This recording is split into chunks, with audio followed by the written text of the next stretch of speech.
Louise Fent interviewing Mr. Walter Gant in his home in Ardmore, Oklahoma, November the 23rd, 1974.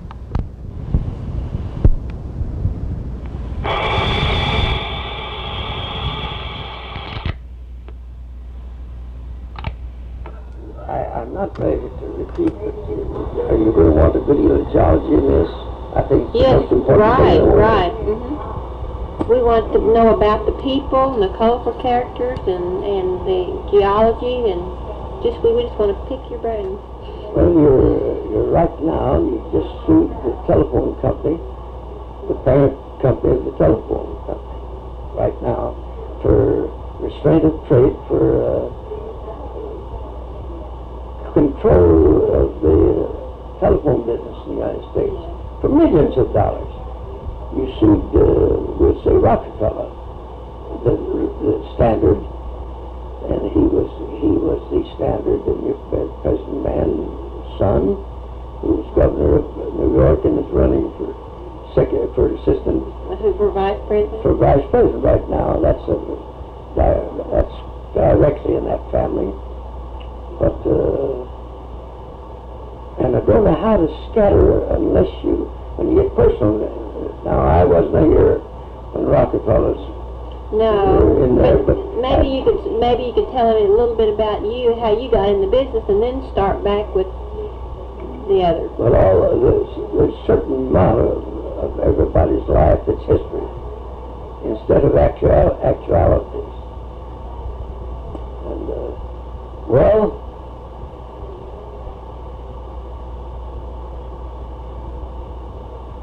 I'm assuming that I'd have to say, is it going? I'm assuming that if I were starting and building a foundation and trying to, I don't want to swell up on myself, I will say that I came to Ardmore in 1910, had never seen an oil well. And I had a man here who opened up the East Texas field. 16,000 wells were drilled. And the biggest thing we've had in the South or any other place. And that he came to my place because I had American Stallion at Oklahoma City. I was showing. And he wanted to get that horse. Because his early foundation must have been American Saddle Horse. And I came to Ardmore in 1910, and before it is over with, I traded in that American Saddle Horse Stallion for 90 acres of land right through this side of Falls Valley. But I also got a buggy and team and drove to Stevens County West. And you had your first pool of Carter County to come in 1907, and I knew nothing about it, but drove through that pool out here above Old Wheeler, Falls City, and saw wells, my first. Yes, I spent an hour and a half, I'm sure, around those wells, and in fact, it's pretty heavy oil. Didn't mean a thing to me, but it was oil, and it struck something I don't know, and but in Madeira, then that was the first pool in Carter County. Now, you had oil come across from Kansas in the Bartlesville, yes, 60s, about the same time that where you drilled in Kansas earlier and came in the Bartlesville, which is now flooding. And that brought in, because we worked in all the North Pools. But I went back to Oklahoma City, but this thing instilled in me something. I don't want to say that I'm a natural gambler. I guess I have been since a kid, because I loved the world. And I love the outdoors, but I kept on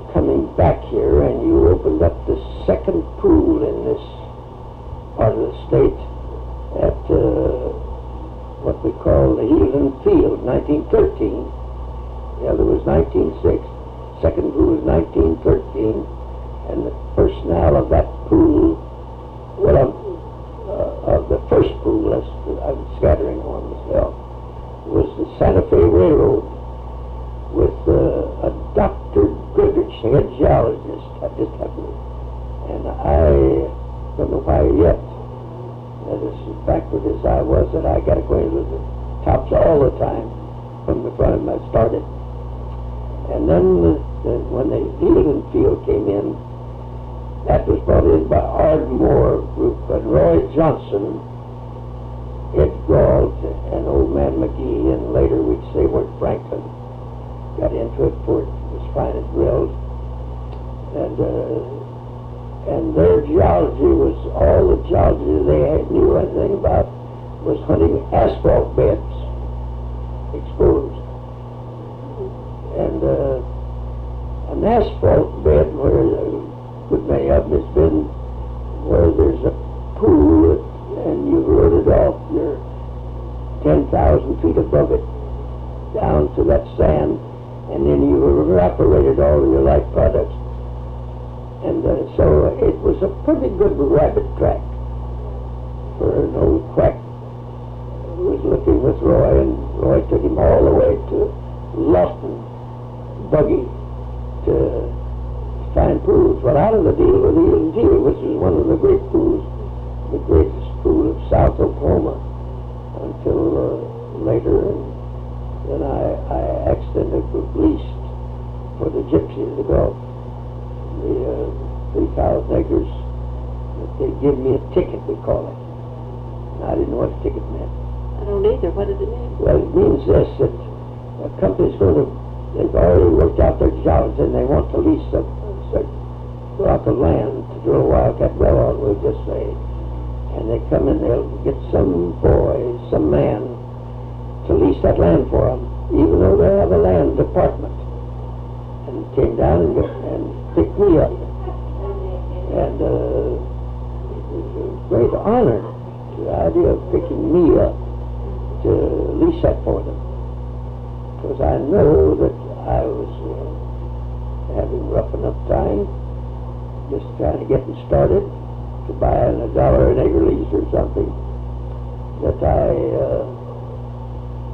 I would have taken a job from them at $150 a month and signed up for life. But instead of that, they came and gave me a ticket, which means that they wanted me to lease up 3,000 acres that they'd worked out with the geology department for a prospective wildcat well. I did. And I must have gotten along faster than they ever expected, and I got acquainted with all Ardmore, because they owned so much land. Ardmore was already oil conscious, and they owned so much land. Well, I got acquainted with all Ardmore, and I leased 3,000 acres in 60 days, and was able to handle my titles for them, and got by, and I made $1,500, made that settlement. That's what the boys will get so much an acre. Well, I've done a lot of leasing in my life, but that deal, and they did ask me to get a contractor. I don't mean that I signed the contract. They did. So I did, and I had access to that well every day. And when that well came in, a gas well at about 1,700 feet, and it came in, we'd say 40 million feet. Why, that was romance, if you want me to tell you. That was published over the United States. Now that become the big gas district of Oklahoma, of southern Oklahoma. Yes, is the best single gas field in southern Oklahoma.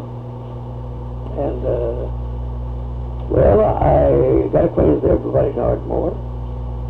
That means Roy Johnson, and I was there. He had opened up I must give Roy Johnson the credit for opening up the Heaton Field, even though he had 2 or 3 he picked up, Ed Gault and McGee and Bert Franklin, but he was the mental. He'd been in Beaumont, Texas, where he had production in 1900, early 1900, and he was on a paper. He came up here and started the Republican paper in Ardmore, a weekly paper, and had a good time with it. And then later brought in the Hilton Field. Then you gradually got more pools around. That geology was, as I say, they found an asphalt bed about about a half a mile from where they drilled their first well.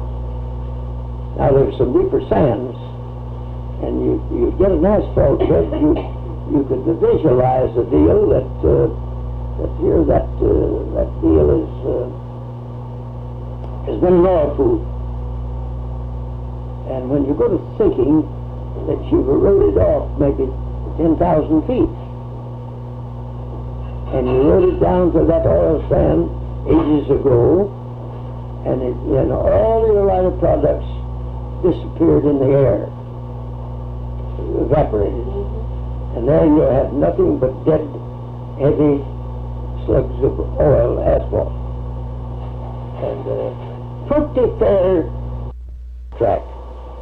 That's right. And but back in the first oil produced, we'd have to go to Pennsylvania to the Drake Well, which is getting close to 100 years. And now they drilled that with on a little old post, we'll say a stump they cut off the side and put a rocker on it.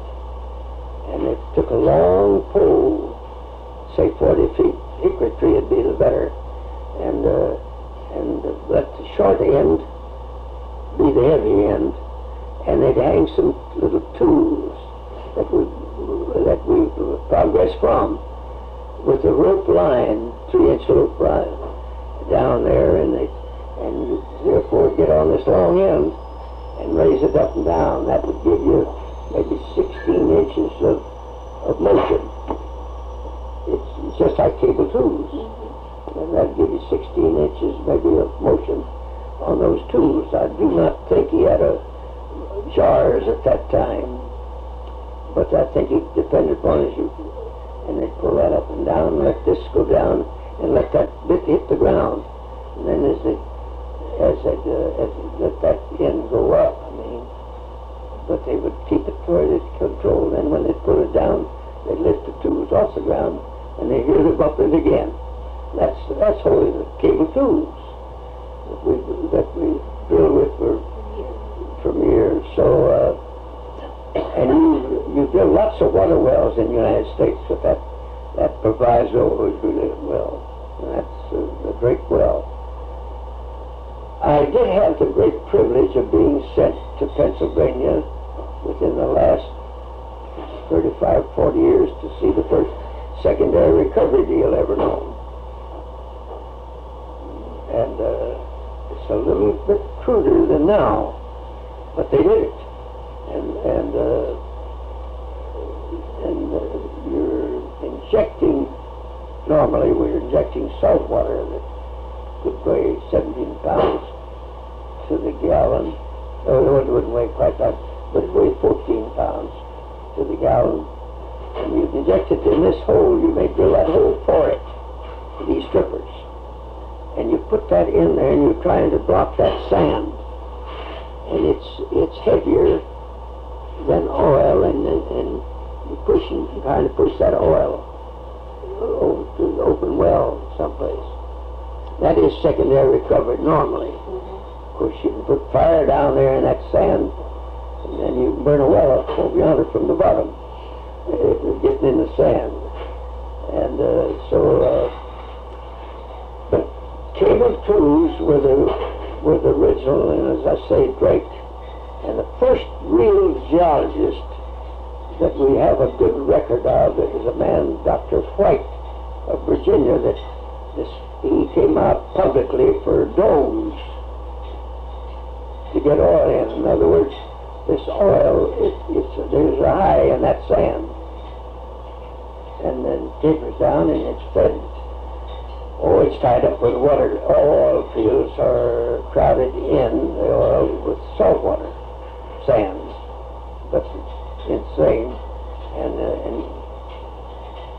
East Texas is the best example of a perfect secondary recovery deal on its own, because that field was, well, that's about 3,900 feet. It was the easiest field to drill in the country for that depth, because we soon found how deep that next to us was going to be. If we were drilling 50 wells, we could push it on, and pretty nearly know where to set pipe from there, from one well to another.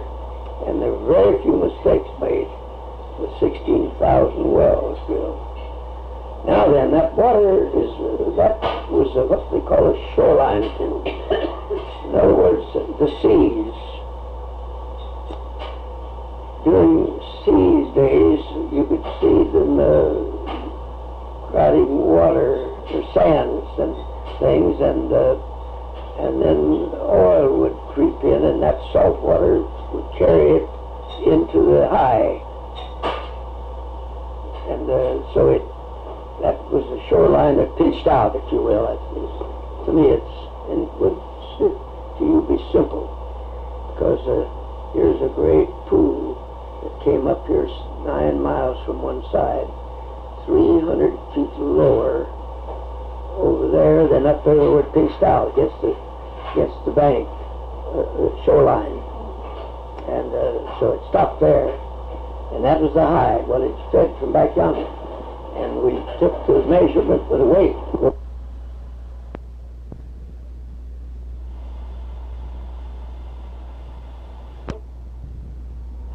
You mean in the oil? Yes, I mean, lots of stories. Well, that gets into personality. Oh, yes. You mean... Well, you could say it without mentioning a name, couldn't you? That great. Well, I'll tell you, if I want to inject some personalities right now before we go further, why, I'd say back from the time point, I'm going to not get very far behind Oklahoma. It started in 1900, we'll say. Okay. Because I do know people. I could give you a history of John D Rockefeller, and I could also tell you that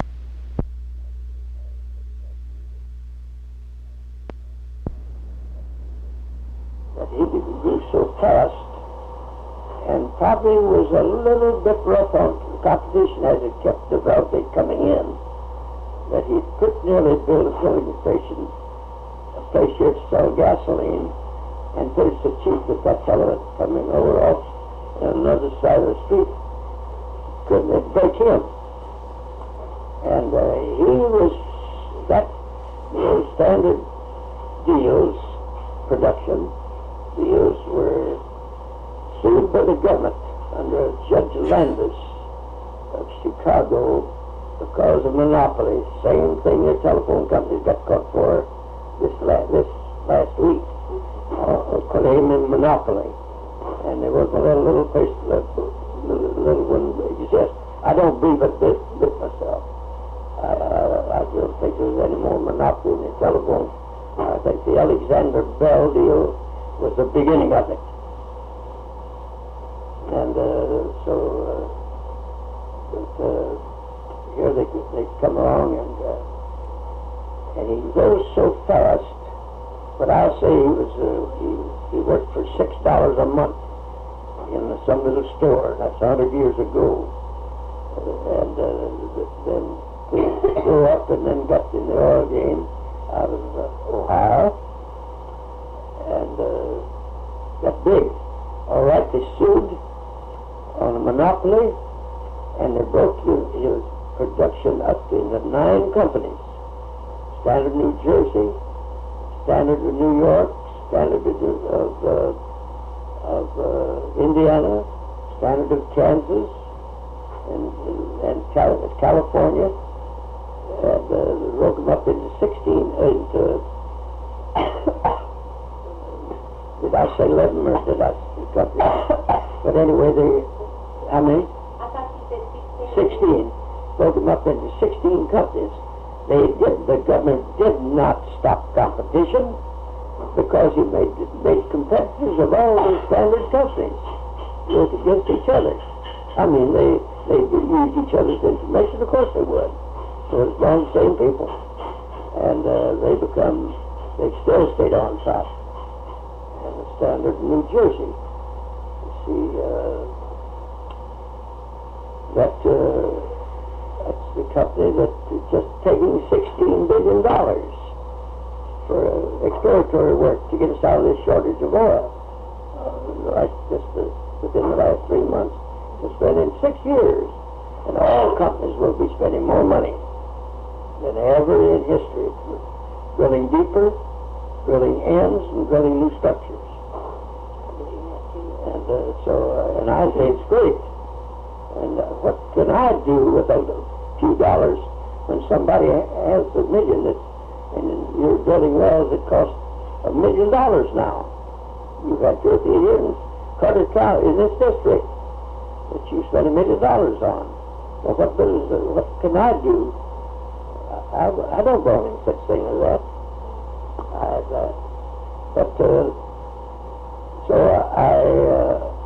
I am going to say to you that I pick up Bill Skelly, who created Skelly Oil Company, and say that he moved from Indiana to east of Morrow, 15 miles where there's a gas field, and that's way back yonder too. And brought a string of cable tubes. That's what you were drilling with. He drilled that up, and then when the Healing Field came in, he decided that he'd move those tubes, quit contracting there, and move to Houston. And this story was told, and there's a lot of truth in it, that he walked in front of his teams and wagons that they all from over there to Houston, 70 miles. He walked in front of his team. Somebody said, "Bill, why are you walking ahead of him?" Well, he said, "I'm keeping my creditors away." And the filing on my tools. and then I'm going back to another early person who just put out quibs against oil, and that was Mark Twain of Hannibal, Missouri. You had production just across in pretty the other day, but we'll say he was dead. But this kind of I think he had. I know I stayed at the Mark Twain Hotel when I'm up there in that part of Missouri, up north of Kansas City, there, St. Louis, there about 75 miles. But he was reported to have died, an international man. What was it? Sawyer? Tom Sawyer, different ones. And some people in New York, friends of his, wired his wife condolence. He had not died. And he answered the telegram. And he answered it in these words. And wiring back his friend, he said, "The report's very much exaggerated." It's all in. And I think that's as good an answer as I know. And so we're that pool that I was talking about in East Texas. That water, every time you take a barrel of oil out back here, it's way up or higher, way a million barrels. Well, anyway, we go back and take our bottom hill pressure every month to see how much it's declined. And then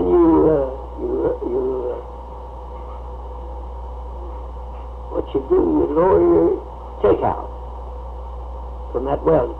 You lower your albums so that water normally is pushing, and it won't bypass and it'll push that oil. So you lowered the top of the oil, we'll say, 300 feet high, it hadn't on there. And back down there, you push dry hose entirely for so many miles, but you've taken, we'll say, 6 billion barrels out of that field. And you have 2 or 3 more billion, we know. There yet. But that was secondary recovery by nature. And such a thing as an oil well, if you're drilling and you accidentally have somebody offsetting you over here, lower down, and you have a very open sand, why, that fellow's going to feed you oil into your lease.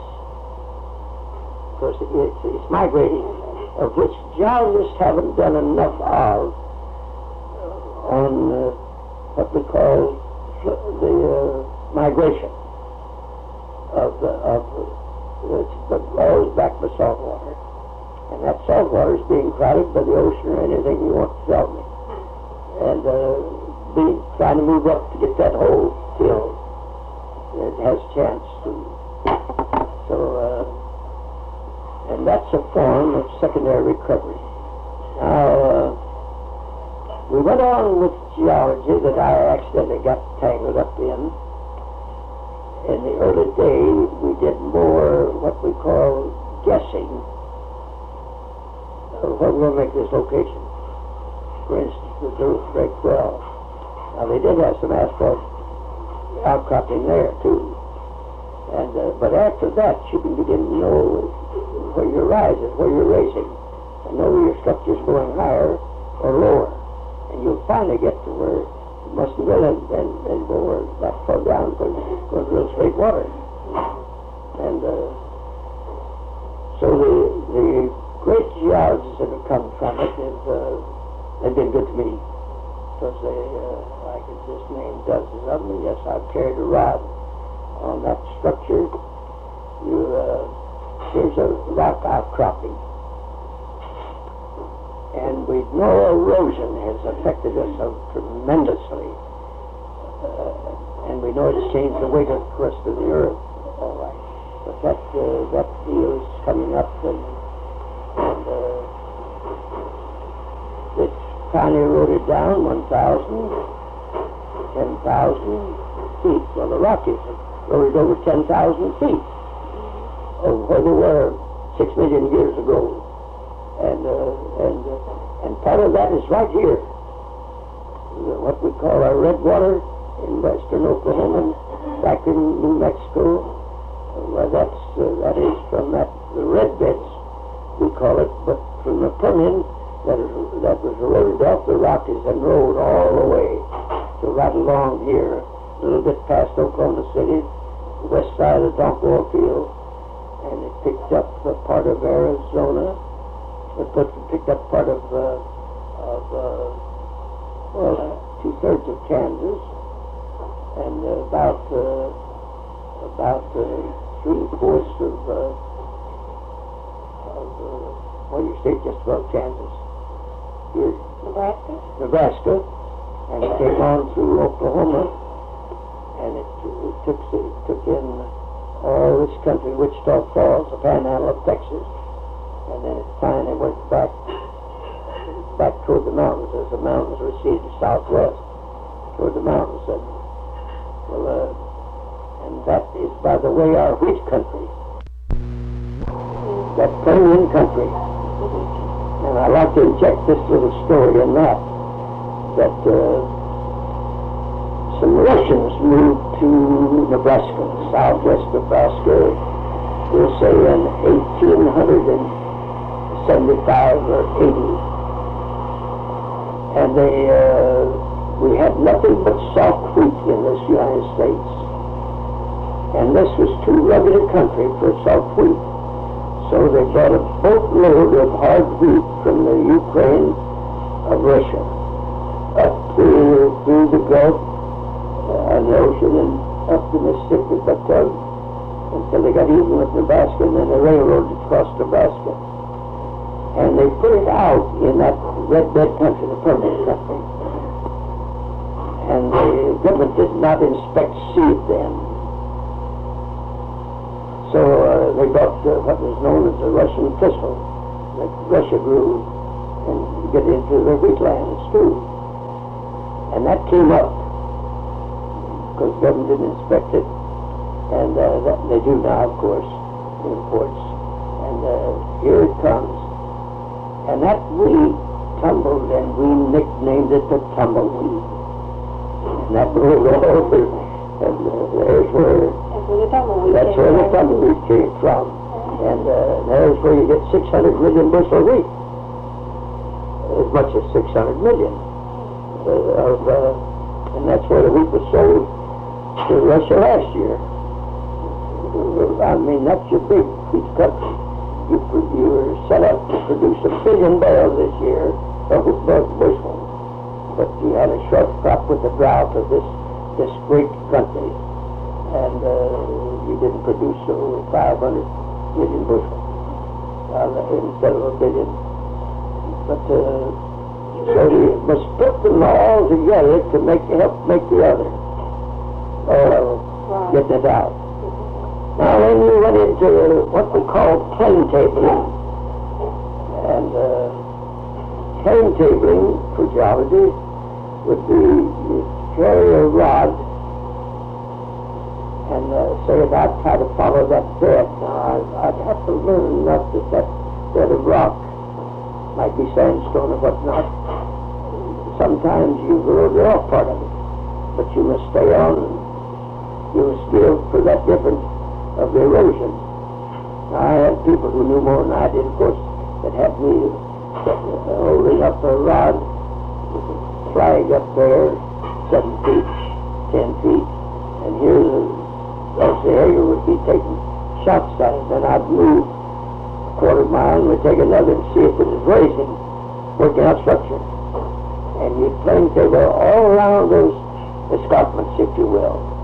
Don't make a mistake and get on a different escarpment, because you throw your geology, your mathematics off. And so you did that a great deal for years. You're doing more with seismograph now, a lot more. But in seismograph, I'm going to get Hoover into this deal. Germany created seismograph, and they did it to take a shot down in this earth to a solid for buildings. They did it go down 6 feet, and for bridge abutments and things like that. They did not do it for oil. And young Hoover, your ex-president's son, was quite an engineer, as well as his daddy, one of the great engineers of all the history.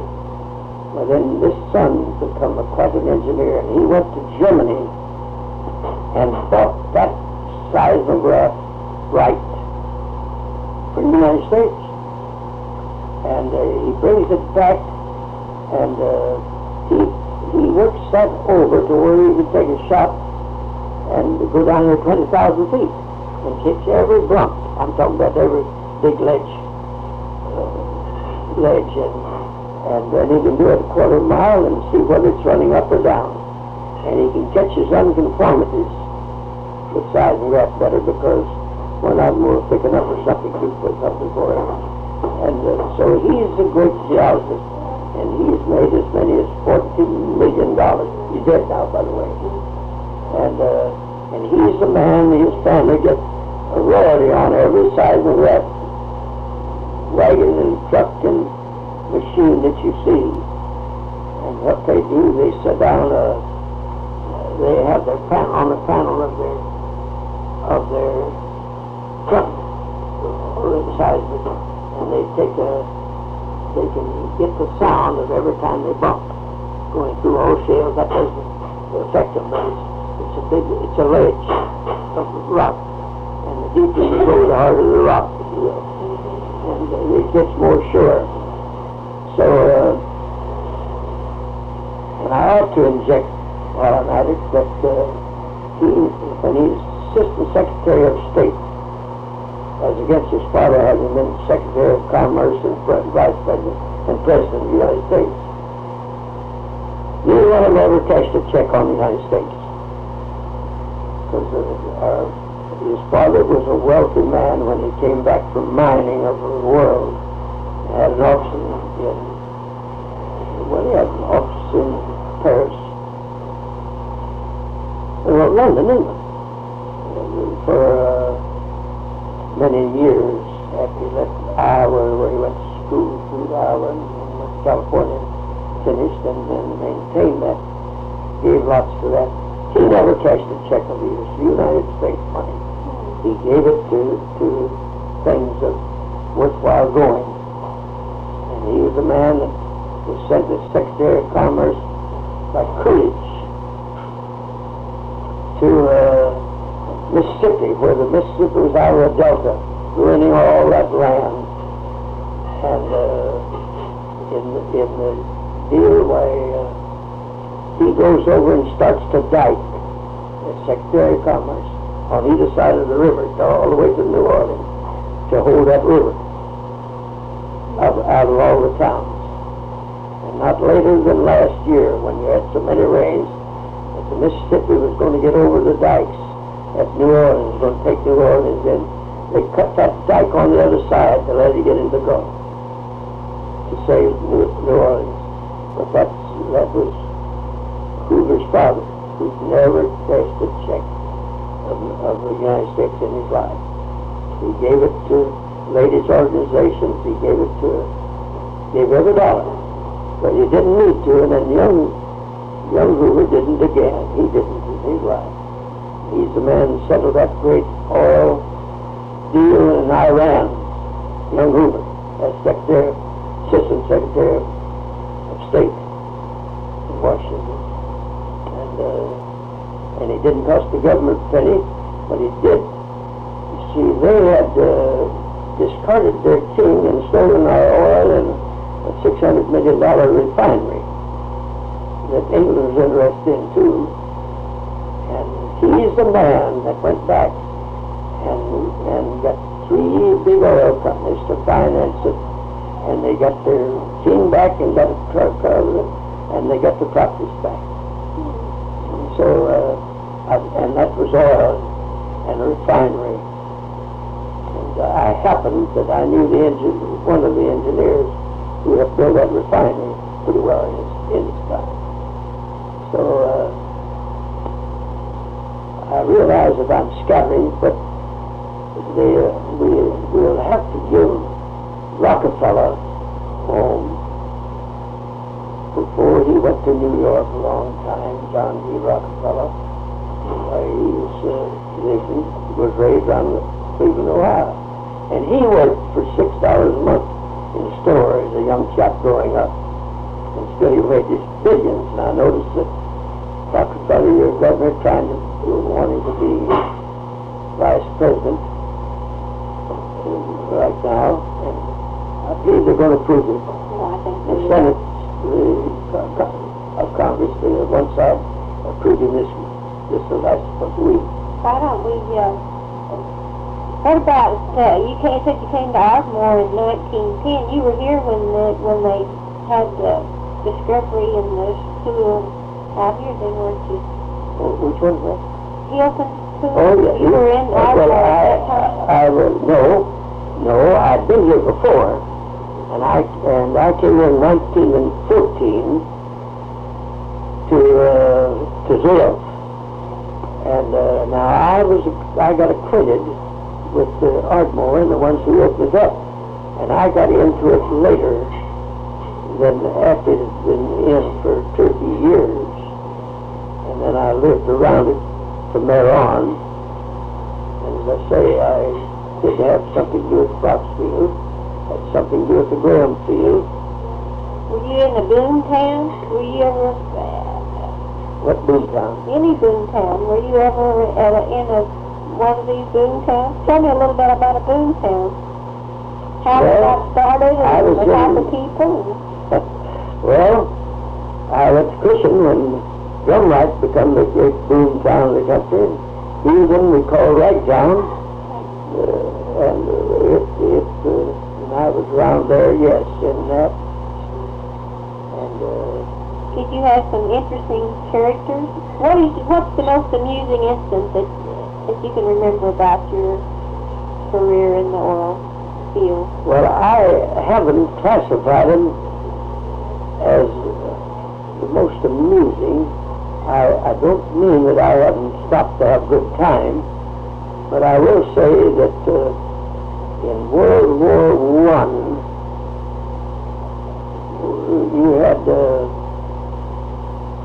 you had a little more time to do things, and that you had a dog here at Ardmore, kept at the fire station, and that they'd get a box with a hole in it, and they'd put a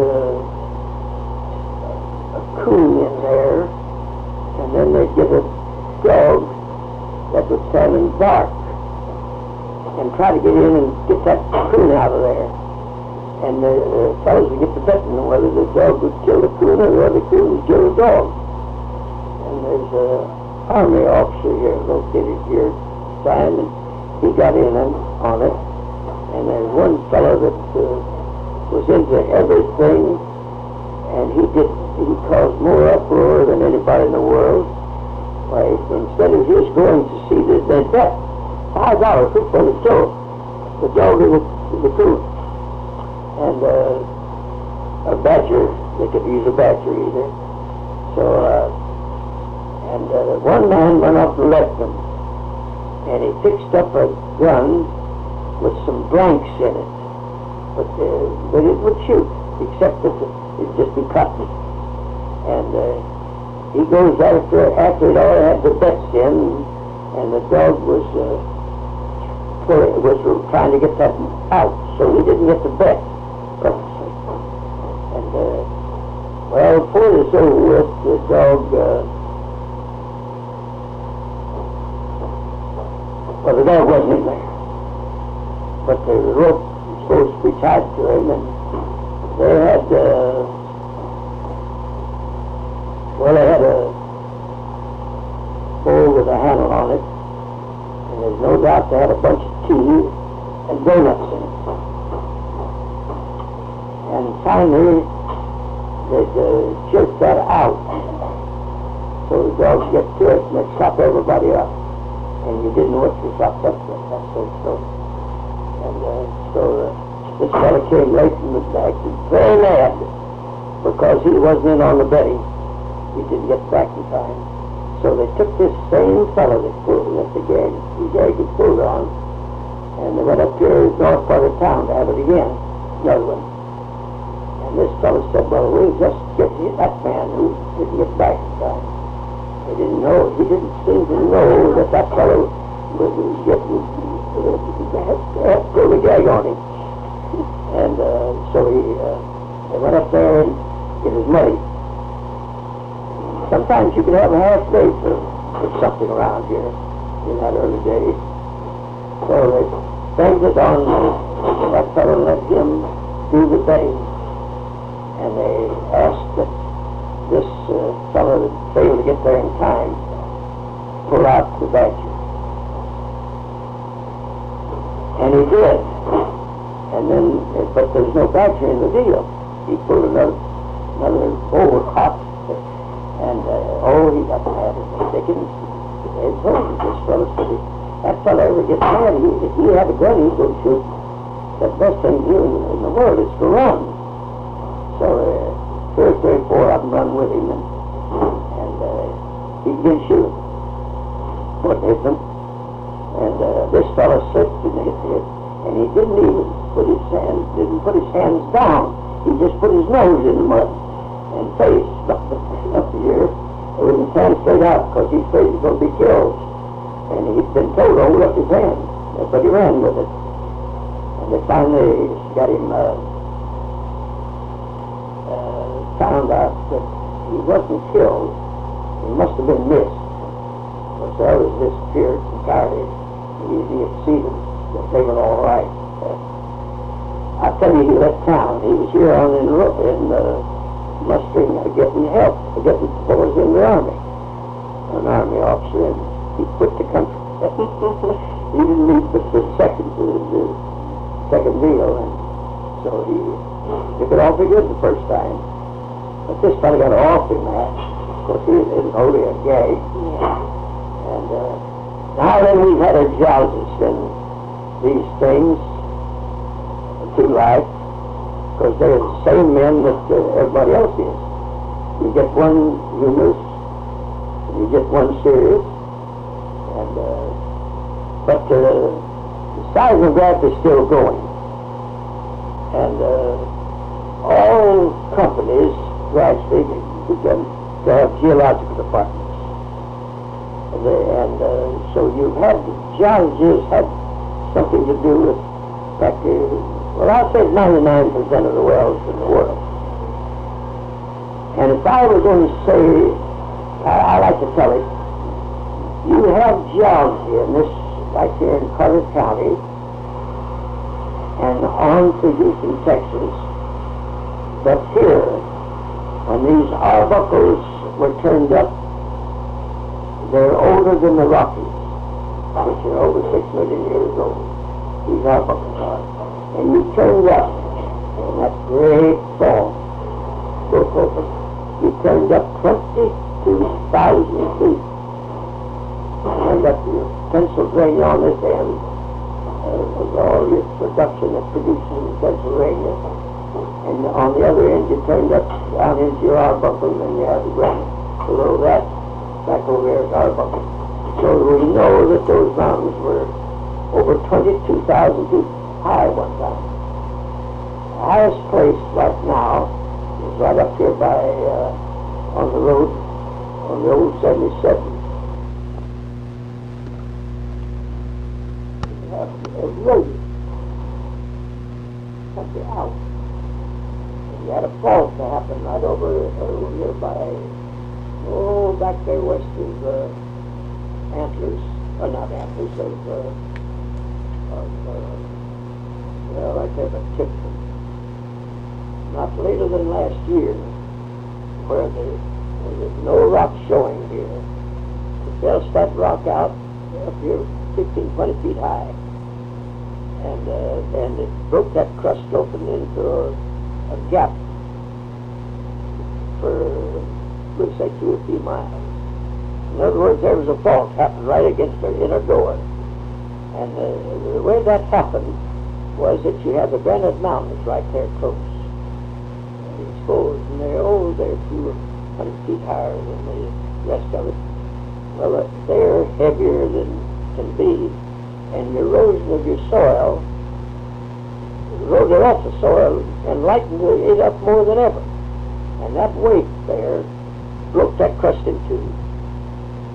And that has created structure. We're producing against faults where it happened that crust broke in two, and you take your fault that's still active, very active.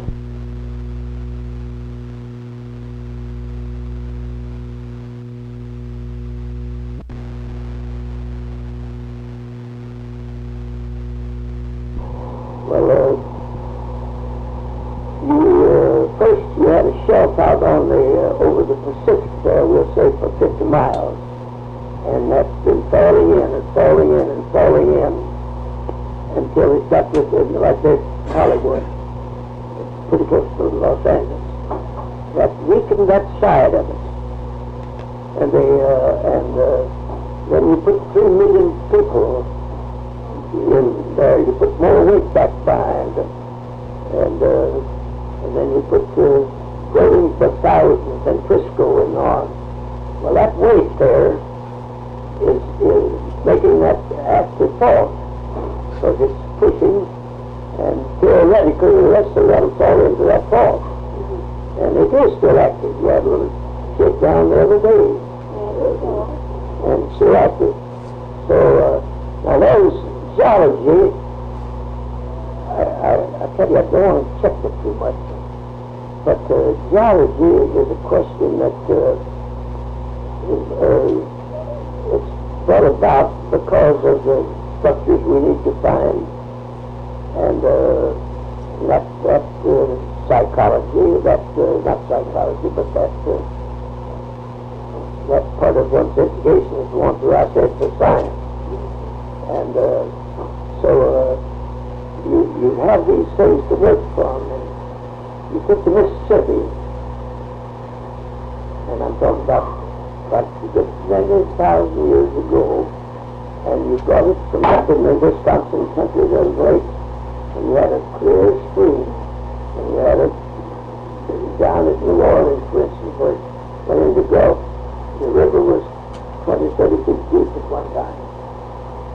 Now you get to Ohio, into Mississippi, I think south of St. Louis, and you trace it back to tributaries, Allegheny and Monongahela, and the Adirondack.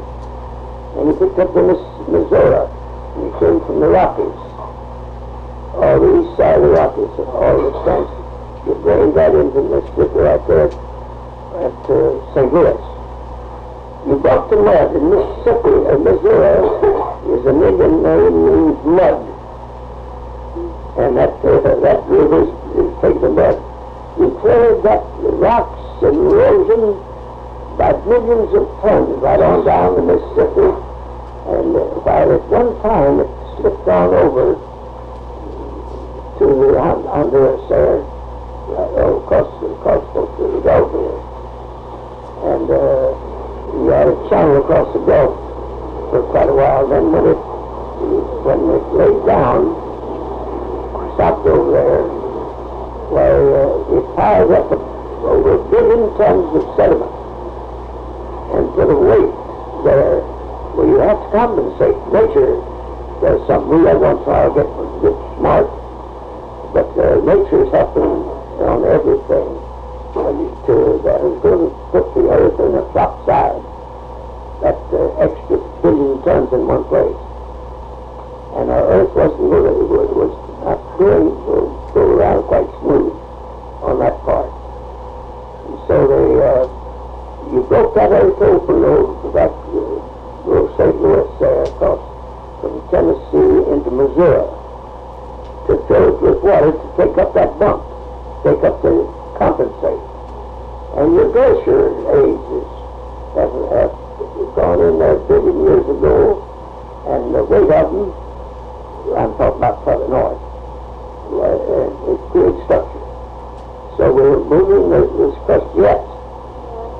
Every day of our life we don't quite see it. And that's where geology has had something to do with it in these 6 billion years or whatnot. And so I think that the greatest study in the world is a science that you can't see with your eyes. But I think that the greatest education in the world is something that will entertain you when you're by yourself, when you need to. And if you can walk over this crust of this earth, go out here and see these trees, and see the world, and also see this earth through 20,000 feet, and know what sections you're dealing in, and from there down. And you know where your granite starts, which is the core of the earth. And this, you change the north, I'm thinking of geology now, the North Pole, over 20 degrees of the glacier age, you get that just a little topside in the current, revolving. And so we figure on surveying in Texas, we figure that it's about 20 degrees off the north. The North Pole is. And the south is not exactly where it was 1 billion years ago. But and that's had so much to do with oil, working out structure, and folding and twisting. Go ahead. I was just going to say, in the early days, was there much thievery? Well, there was a lot of knockdown drag-outs in these hot places, and I remember over at Junkin, 21, where royalty was accumulated so many rats, people, and they got to holding boys up in the drilling range of night, and finally had the law to go and they moved everybody out that didn't show that whole oil field that didn't show reason of being working. And that highway was going where Duncan was walking. And Drumright was almost as bad. And so we've always had some hijacking, and you get into an element, you get the worst with the best in anything spectacular, whether it's a gold race or an oil well. And we used to have more of them, but I think we're having more robberies today than ever. But they're scattered over towns, and they're more bank robberies and a lot. Maybe the times have had something to do with it. But so we've had hot times.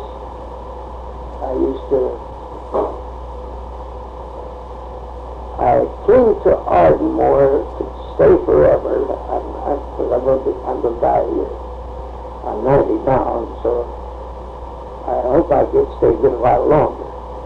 But came here a young chap, and I wanted to get in the oil business, and Field was in, and drilling a lot of wells before that. But I'd been down once or twice, and so I couldn't see where I was going to make a living, and I run a livery car. I bought a Cadillac car down here in 1914, so I run a livery car. Then I could buy a $1 acre lease someplace. I could invest one or two leases, but I had to sell them before I could do anything else. So I run a livery car, and I hauled drunks and all the worst from Ragtown. That was a rough place. Gosh, they were going into derricks and they were hijacking, and so I kept on, and I would find some good ones up in this deal. I remember I was hauling down the keeping track of building some 55,000 barrel tanks, and I'd haul what we call tankies working there. And one time one told me he wanted to come to Ardmore. He'd get on the train to go to Cushing to his family. And I'd had him on one trip before, and I said, well, I can take 5 of you just as cheap as I can one. Because I'll move the car and cost you $10 for me to go to Ardmore. He said, no, I don't want anybody else. I'd rather pay you $10. He said, if I get some other's wife, I say, you know, I'll spend my $100 and I'm going up to Cushing to see my family. With folk or something. So, and I used to withdraw them, some drunk, $1.50, trying to pay for them all. Now, there were enough honest ones to make you happy.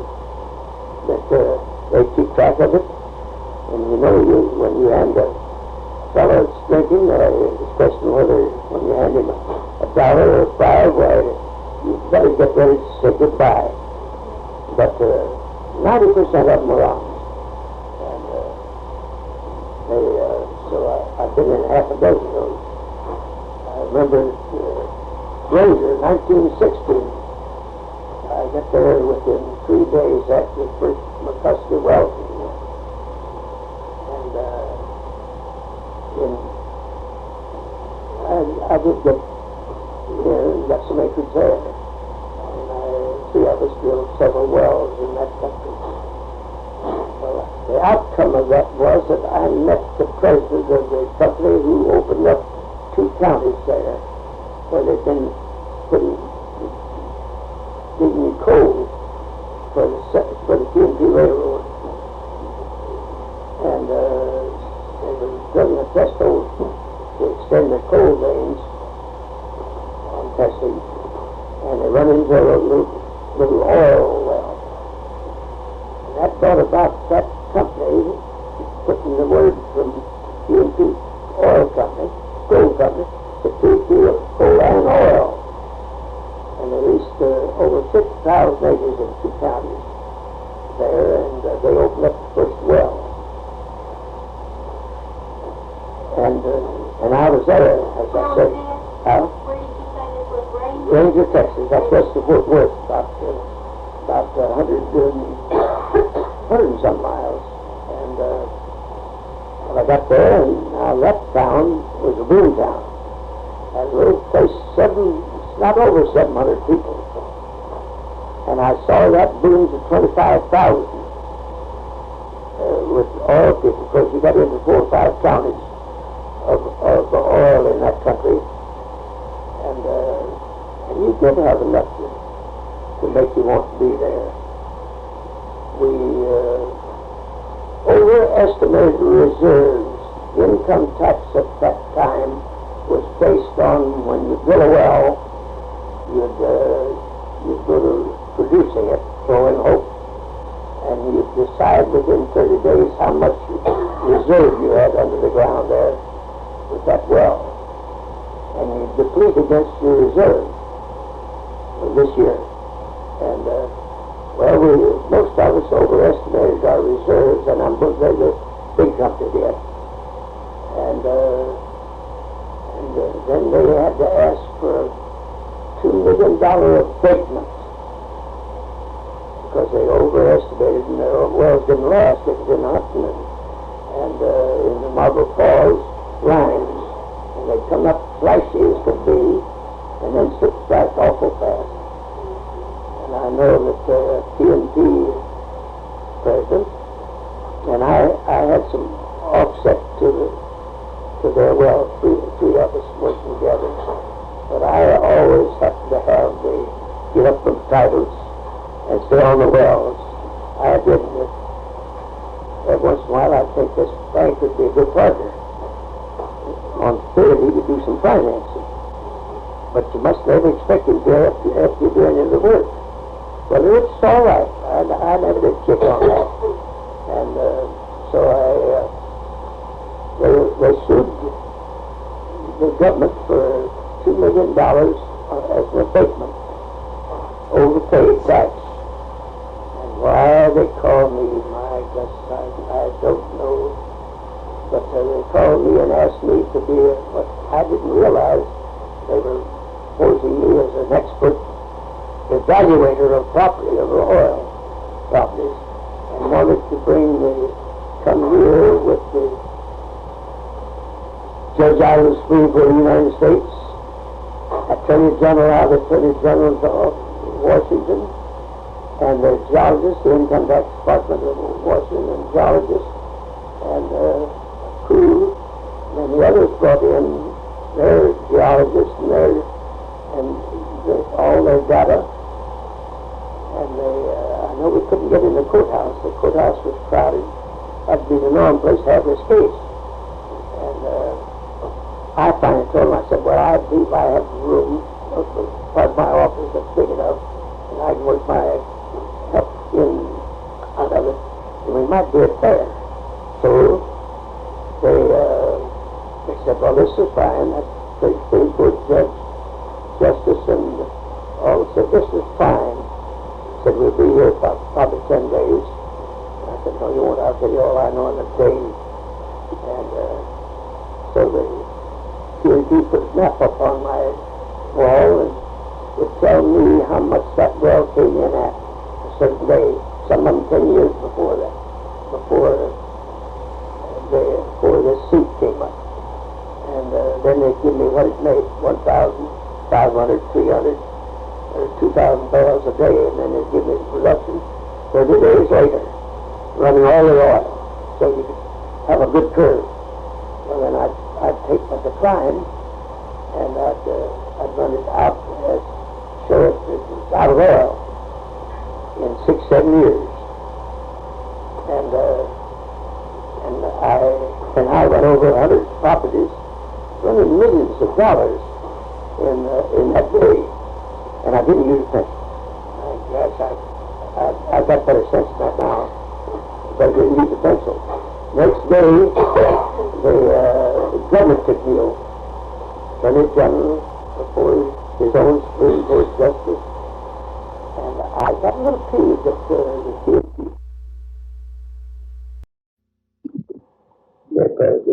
For not telling me first that they had to put me in as an expert evaluator, and that and they didn't tell me there was going to be a re-question.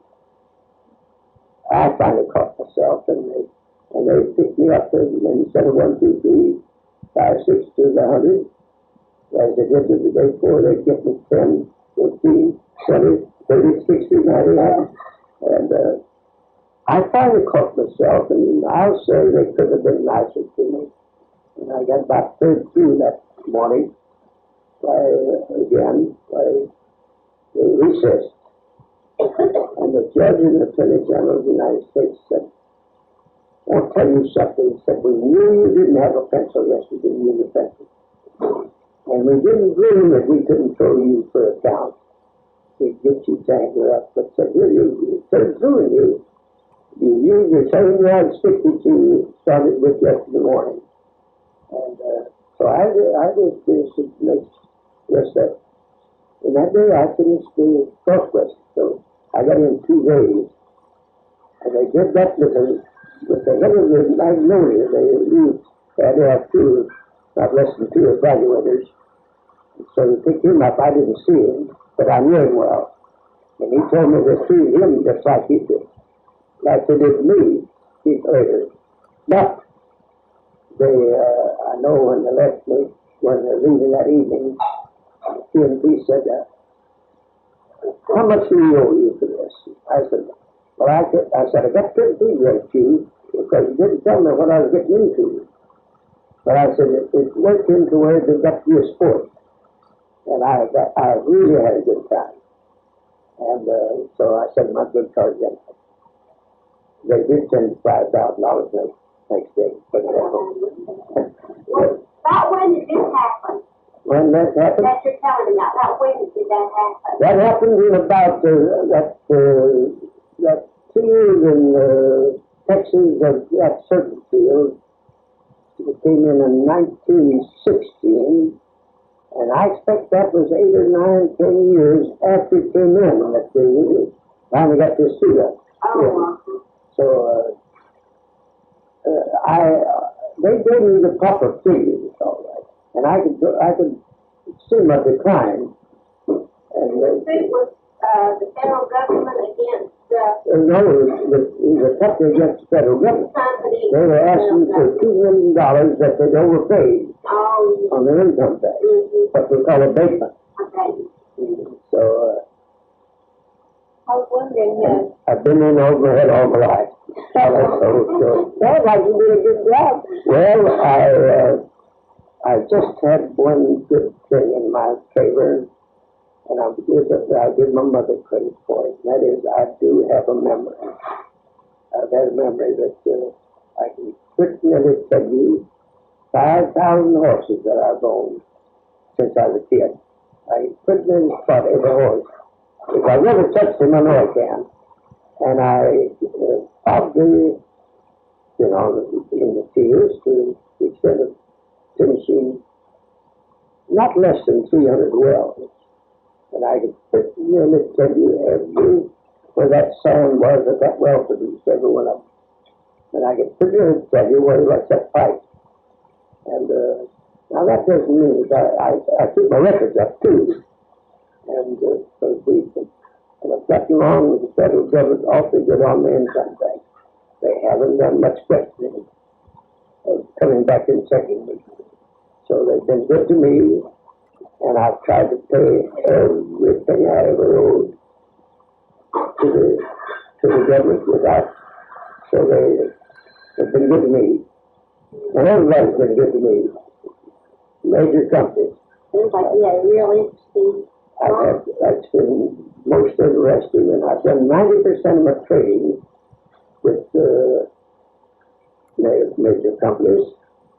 I've always gotten something bigger than I can see after it gets started. They're done with that. Spend $1 million on that for the program, and so I've always either had to borrow money or too much money. I don't owe too much right now, but I have owed too much money. And then I've always felt that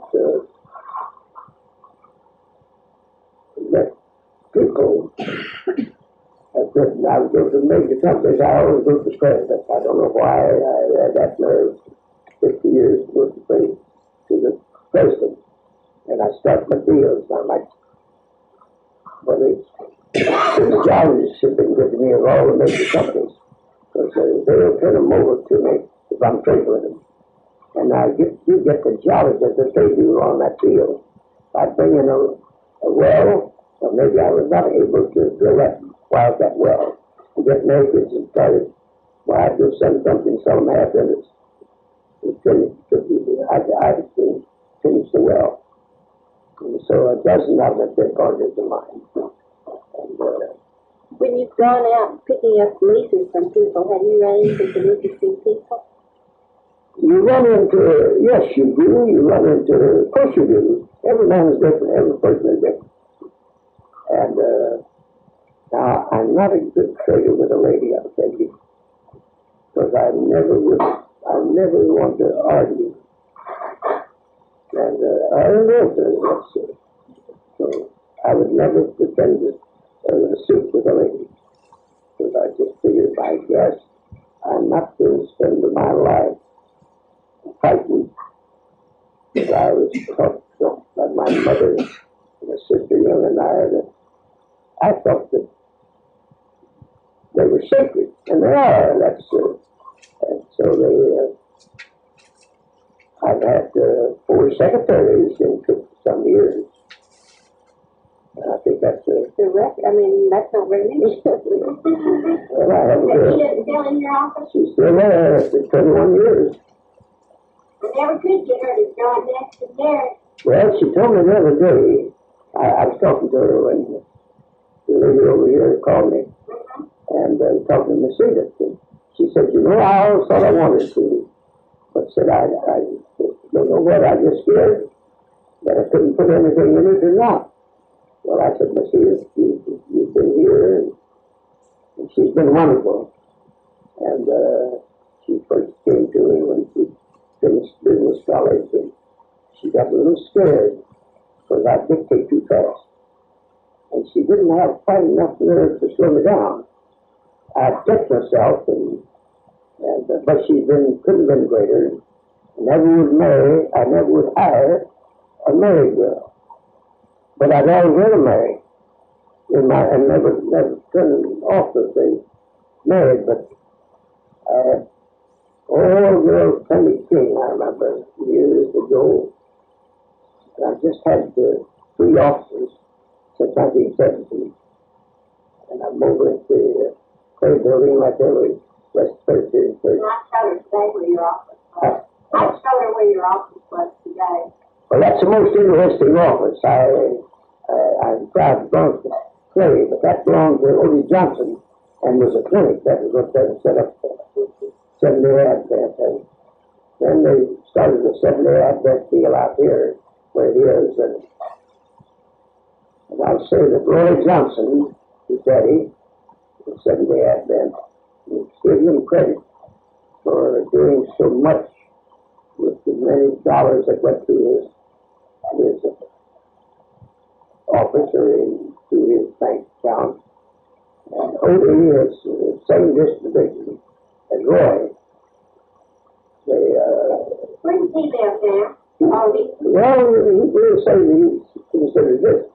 Well, I know, but isn't he someplace else that puts back here once in a while? No, he got all of his education in California, in the 7-day Advent University. And then he took his doctors, and he came here and came back every once in a while, often.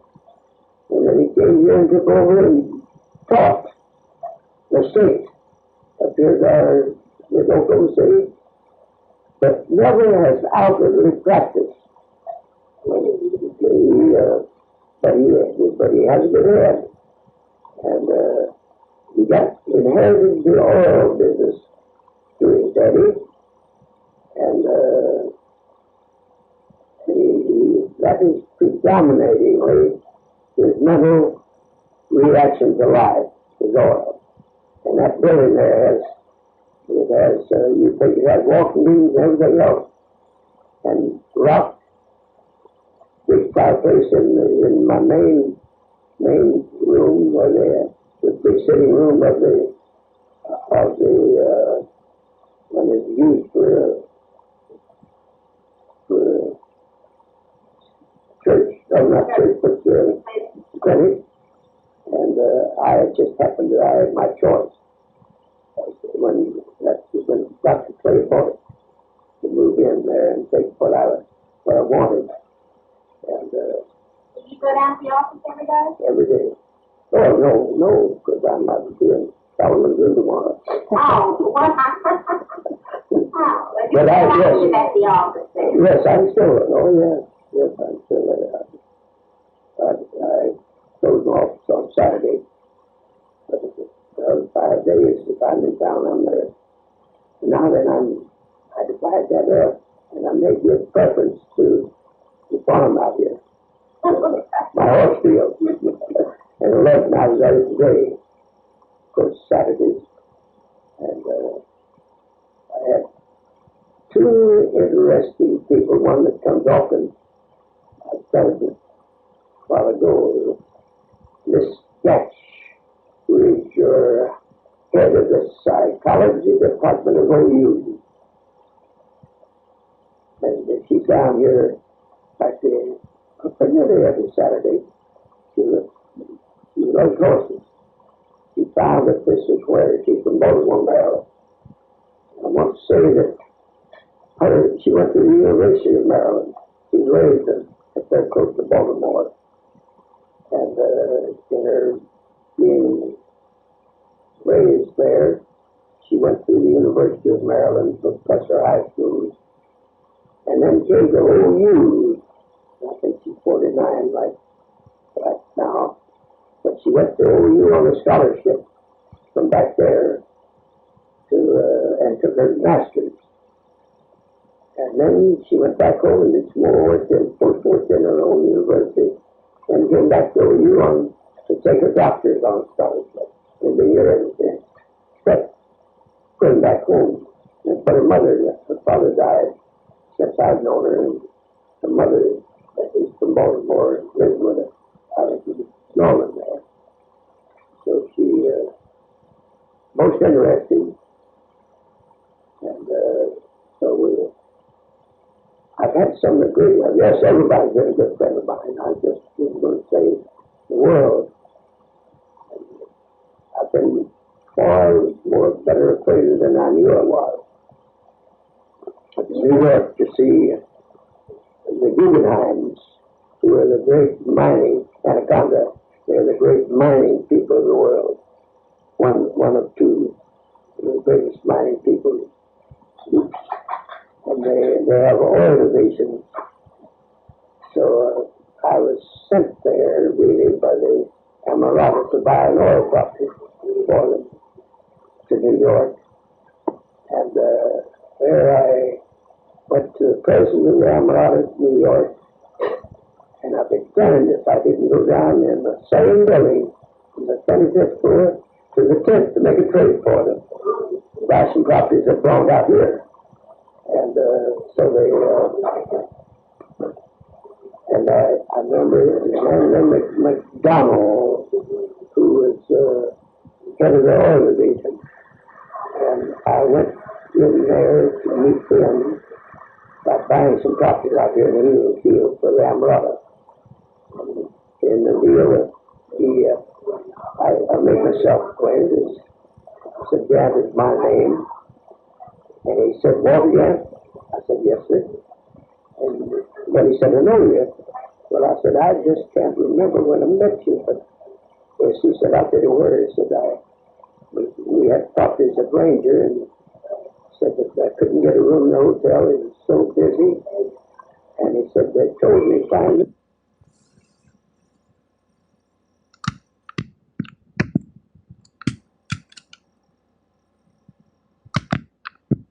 that you were gone, and they told me that they was just sure that you'd be happy and they could let me have your room. So said I used your room 10 days. You didn't even know it. No, I never looked. So You mentioned mentioned a while ago some lady geologists. What? But you had to, Amarada for years, after Goddard was your first president and was a great geologist who brought the Amarada into existence for an Englishman, and he had lived all right. The Goddard. Well, then he worked into where they had one lady to become the head geologist at Tulsa, and I knew her well. She had dozens of men under her, and several times you've had some of the best in the world. We normally think that outdoor work is a little bit out of the ordinary for a girl, for a lady, but... About what year was that? I didn't realize... Well, that was about 40 years ago. For 10 or 12 years, she was the head geologist for the Amarada. And right now, for me to catch that name, and knew her well. And you had geologists in different companies way back there, and I remember when Mary Newman was head of the, what we call the Carter Oil Company, which is Standard, New Jersey subsidiary. They moved to Tulsa in 1914. Mary Newman was your head geologist of that division, but they had to go to two in there. They always had secretaries, but you'd see every once in a while a girl finish geology, and they made good. There's always a question with a girl whether she can work a bunch of men or not.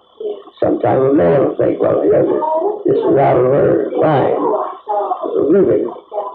But I say they have just as good a right to make a go of it as you wouldn't just give them a rough job that you would.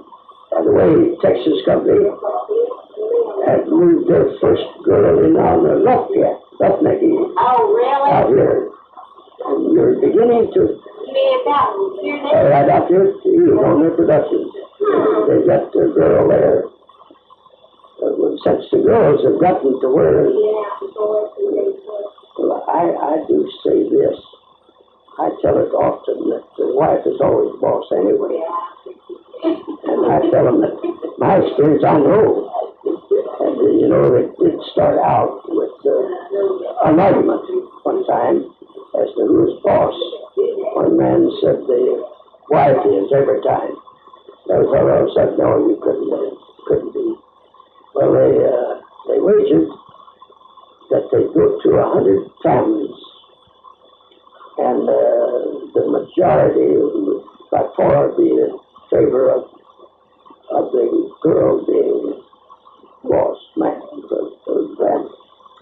And they took 100 chickens and 3 horses, and every time they'd go to this home and ask who was boss, and the wife was, then the man didn't get it. He wouldn't get a horse, he'd get chicken. So they'd given 99 chickens away, and where the wife was boss. And finally went to one very big fella came to the door, all swelled up, and they asked, who's boss here? Your wife or yourself? Well, he said, I am. Well, they said, my goodness, you're going to get a horse. And he had a pretty bay horse and a wonderful chestnut horse and a great black horse. He had his choice. Well, he'd always wanted a black horse. And he said, well, I'm going to take that black horse. His wife was standing right beside him, and she did call him back to the kitchen this morning. It wasn't gone long. He came back and he said, I guess I'll take that chestnut horse. They said, no, you won't. You take a chicken.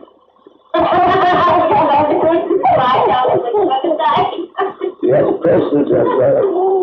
president of OU speaking to a mixed audience in Oklahoma City, and I happened to be there at the time. And he told his experience of marrying that beautiful girl, that sweetest person in the world. And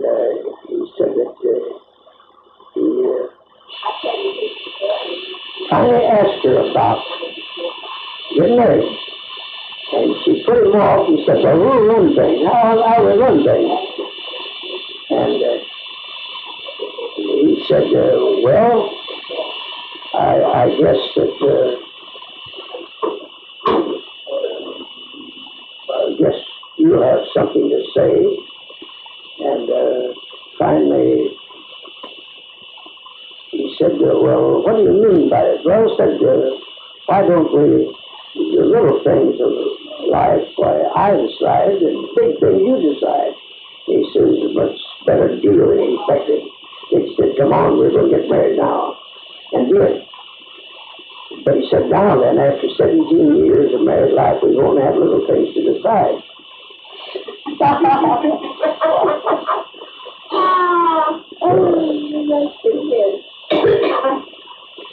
Well, I do not know. I don't think that I've filled a bill. I have gone on through with everything it has to, refining, filling stations, and production. And I've been in the middle of all of them, and I still like every one of them. I like all of them. Well, you just like life, don't you? I've had a good time. 90 years has been awfully good to me. You sound like you really... Well, people have been good to me. You always look for the best in people, don't you? I expect the best. And I think that 99% of time is that way. And I think that you have to be your best too, to expect it. But then I tried to do everything that I told the person across the table in a trade or anything else. I've told him why I've always tried to do that. Trade with Magnolia, trade with the old Prairie Oil and Gas Company, trade with your biggest individuals, and they've been, every one of them been good to me. I went to Sun Oil Company. I was in Washington, D.C., and this president who had been president and really originated the Sun Oil Company had finally, in later life, had gone to Philadelphia to their parents. That's his brother and the family. I know I called him from Washington, Philadelphia. Now I knew him. And I said, Mr. Q, I want to see you, and it's going to be asking for something. And he said, when can you come? And I was there, that was Thursday, and I said, I can be there Saturday morning, 11 o'clock. And that's pretty nearly a holiday. But he said, fine. And I got up there, and the three of them, his two nephews who were really closer to the big pocketbook than he was, a nickel purser. But he was a big man, a big man. So they told him, I said, I want to borrow $106,000. Now, I was running oil in the East Texas field. And of course, he made me friends with the two nephews who were now about 70 years old apiece. And he said, and they took me to dinner. And loaned me money while I was sitting at the table. Well, so I've had that happen several times. And in life, I found that everybody, if you do right, well, you can expect everybody else to do right. Now, you might get disappointed sometime in life, because I've had some things that didn't work out just 100% right, but all in all, it's been the greatest in the world. And those big men, they make the decisions in 10 or 15 minutes that they might have to go through a geological department and a half dozen steps. And I know that I had a thing that happened that worked out so great. I had the head of the geological department and of the Standard of New Jersey, that's the Carter Company. And I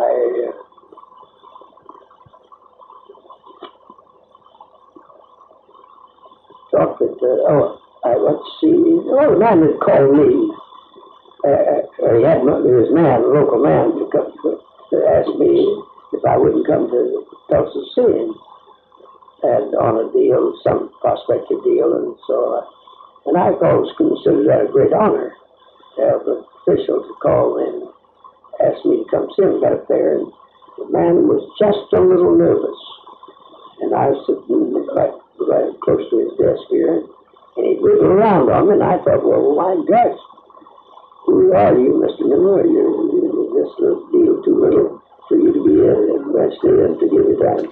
But he said to me, you have a gas well up in 205 West, making about 10 million feet. He said, you have a section there, some 640 acres in that deal. And said, we'd like to buy half interest. And we'd like you to drill 5 more wells. But they were shallow wells back then. And so I said, he said, what will you do it for? And I said, well, I'll tell you how. That well cost me about $8,000, 1,200 foot well. And I said, I'll get the $8,000 today for that half interest. And every time I finish a well, 5 more wells, I want $8,000 each time. Then I want $2,000 for half interest in that section, 320 acre in $50,000. And he checked that back at me, and he said, say, give you the $8,000 today on the half interest to begin with, and I'll give you the $8,000. We'll give you the $8,000 each time you drill your well. And left off the 2 that I'd asked. And I said, Miss Louise, I'm not very well acquainted, but I said, I'm really good. I'd rather have half interest in 6 wells than all in one. And I'm going to take it. And, but I said, I'll tell you what. And he said, all right. I said, I'll tell you what I'm going to do, Mr. Millman. If you ever trade with me again, I'm going to get that $2,000. He just chiseled me out of him, Mr. Bill. And he said, would you? And I said, I would. And so that deal worked out fine, but it wasn't long until he called me, and I went back up there and had 1,300 acres around this section of the acreage. And he said, say, why don't we have partners in all of it? The other 1,300 acres you have around there. And, we already made a deal on the other. And he said, what did you do with that? And I said, no wells to drill now. And he said, no. I said, all right, I'll take $15,000 for that half interest in that 1,300 acres. No wells to drill. But I'm going to get $17,000. He said, what do you mean? I said, I'm going to get that $2,000 you chiseled me out of. And, well, he got twisting around, and he said, finally said, all right, we'll do it. And he was one of the most delightful men I ever knew. And I did tell him, I said, never Jew me, Mr. Newman. I said, you did the other day, but don't do it, because I'll pass it the way I think it's worth it to you, and I'll pass it where it'll be good for me, I think. And I said, but don't ever Jew me, because I won't stand for it. And that's the reason I'm going to get this $2,000 today, he said. And I said, turn me down, but don't you ever Jew me again, because I won't stand for it. And we were friends still 50 years. And I was in Muskogee in a few years. That's like over 2 years of being as old as I am. And I called him from Muskogee, and he was coming back to Ardmore the next day. And I remember that Woody Johnson we were talking about. And so I called Murray because it had been so great. We had lots of business things. The fellow wouldn't take a cigar. And so you couldn't have bribed him with anything. And so one time I know I'd known him well and was with his family at their home at Tulsa. And we really become friends. He said, Walter said to me, you have a lodge up the Vegas in New Mexico. I said, yes, I do. I have 2 lodges up there. He said, I'd like to take my mother-in-law and family and wife's mother up there for a month, you know, once they rent for that lodge if you're not going to use it. I said, I'll never use it. I'll give you a key to the lodge now, and I'll give you an order to stop at the store at Vegas for my for my dishes and my bedding and things of that I have there in storage. And I didn't order it yet. He said, "No, we'll do it unless you let me pay you." I said, "Mother, I wouldn't have offered you a cigar or anything in the world, and have never. But we're friends. My gosh, it's a friendship deal. I've been in your home, and you've been with me over this country, and we've never had anything but the best." And well, he said, "I'm going to pay you, but I'll take these, and I'll take them out there and put them." And when I went in, took over John Swift, I stopped in, went to his office. Well, we hadn't been together for 10 or 15 years, or that 50 years, and more than 50. Well, he just grabbed me like he would a sweetheart. And he said, "My goodness, Walter," said, "all the great times we had in business." And he told me about said, "The most satisfactory thing I've ever done in my life, I've done with Walter." And I never mentioned that. I finally just wore it out and wouldn't let it be. But I just wouldn't talk about it, that's all. But we did get we were the best friends in the world. And I've had him hunting with me, deer hunting and elk hunting. Had a goat man, I remember, up there, deer and elk hunting with me one time. From Fort Worth, the dog farm company. I remember with him. I was telling him